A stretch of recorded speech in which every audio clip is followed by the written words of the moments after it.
పరమేశ్వరుడు అందరికీ తండ్రి. ఏదో మంచి వాళ్ళకి మాత్రమే నేను తండ్రి, దుష్టశక్తులకు రాక్షసులకు నేను తండ్రిని కాను అన్నమాట ఉండదు.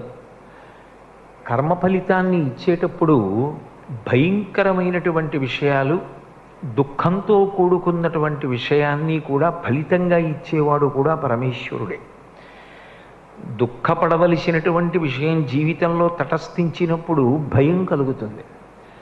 కాబట్టి ఇప్పుడు భయానికి కారకుడు ఎవరు అంటే భగవంతుడే. మళ్ళీ ఆ భయాన్ని తీయగలిగిన వాడు కూడా భగవంతుడే. అందుకే విష్ణు సహస్రనామ స్తోత్రంలో భయకృత్ భయనాశన, భయం ఎందుకు పెడతాడు? అది ఆయన లక్షణం కాదు.